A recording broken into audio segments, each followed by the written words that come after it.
Hey guys, this is Tony with Thinner Geek Designs. Today I'm back with another graphic design video.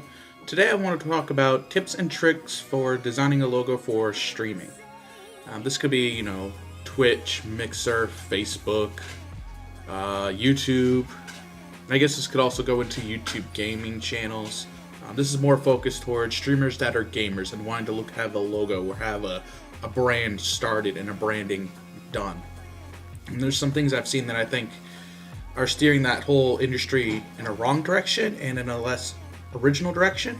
I want to talk about that and some things that I've seen that people have done that are right and that are better.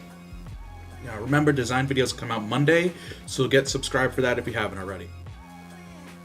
So when I'm client hunting, I'm seeing a lot of streamers looking for logos, looking for branding, looking for panels on their pages. This is good. I mean, they're going to need it at some point to start looking more professional. My first tip is I just want to talk about when you should get this and when you should need this. Streamers have this idea of needing packaging, needing logos, needing branding at the start. They think if they don't have it, they're not going to get big, they're not going to blow up, or whatever the term is. But this just isn't true. If you have it too early and you look too professional and your stream has all these overlays and stuff, people aren't going to think of you as an authentic person when they start watching you only have 2 streamers, or 2 viewers, 5 viewers. It's better to start off small and start off low-key, and then as you grow, then add branding, as your personality becomes more known and your persona and your branding starts to come out of you. That's my first tip. Know when to do it. Maybe not at affiliation, maybe not at the start, but maybe between affiliation and your goal to get partnership, you should start looking at branding and logo designs. Also, when I'm doing client hunting and I see a lot of streamers looking for logos, they're looking for logos like Ninja or Esports. I'll put a couple examples up here of what those look like. In the design world, we call these mascot logos. They're used for like sports teams, esports teams, gamers, and this such thing.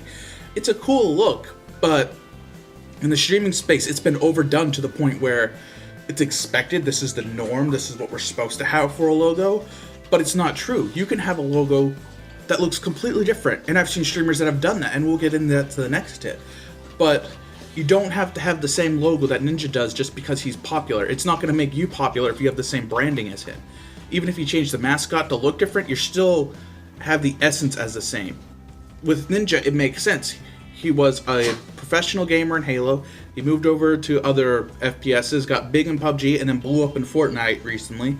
And he's been that competitive esports guy since he started streaming. So that makes sense for his persona, for his personality.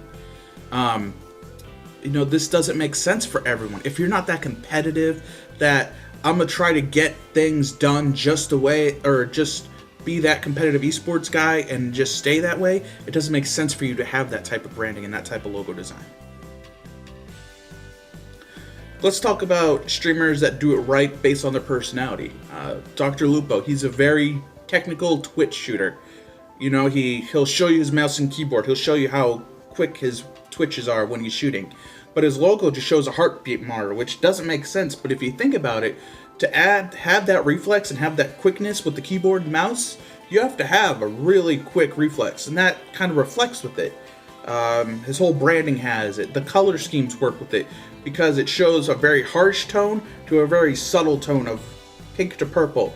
These colors might not make sense off the bat, but when you start to think about it, pink is really fast. It's a very organic color, but purple is a very subtle color, and these work together because you have to do both to be a Twitch shooter.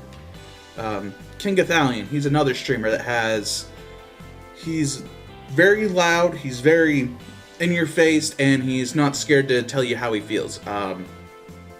His logo doesn't show it that well, but his overall branding shows that he's an old school gamer that grew up with gaming and with modern games. His intro is all retro game artwork. His alerts are Zelda inspired, or depending on what game he's playing, they're inspired by that. He is a gamer through and through, and it shows through his branding. Now let's talk about streamers that do branding that's just unique and different, but still as strong. Professor Broman, he's got his logo that looks like his face kind of, but not really, abstract. He's got blue and green everything. It's, if you know it and you see it, you know that's Professor Broman because of the specific blue and greens, because of his branding, his logo, his personality. And then Angry Iceberg, who's a mixer, and most of you might not know, but his logo is, it's angry and it's an iceberg, but it doesn't have anything to do with gaming. It's not this esports logo. It's simple. It's nice, but it shows his brand off just as well. And it's his brand. It's something unique. It's something that if you saw, you would not get it confused with another esports logo. This is where people are getting confused now. They are thinking that I have to have this esports logo to stand out, to be the streamer that I want to be, which isn't true. You need to have a unique logo, a unique stand, and a personality in your brand that will stand out in front of a sea of people now, depending on where you're streaming. And I'm seeing this across all the board, all the platforms: Facebook, Twitch, Mixer, YouTube, any others that I could possibly look at. I'm seeing people ask for these types of logos, and I'm trying to figure out why. And I think it's because they see the popular streamers have these types of logos, so that's what they think they have to have. But that's not true. If it doesn't fit your personality, don't have it. When you're thinking about your branding and your logo design for your stream, you need to sit down and think of what's my personality and how am I going to represent it in this art form. But that's going to do it for this one, guys. I just wanted to do this short one, a little ranty, but trying to help you guys out understand from a designer's perspective of how to sell these products to streamers, and streamers, what do you actually need for your logo and branding. If you learned something, or if I didn't explain anything well, just leave a comment down below and I'll get down there with you. Remember, design videos come out Mondays, so get subscribed for that if you haven't already. And I'll see you guys in the next one. Bye.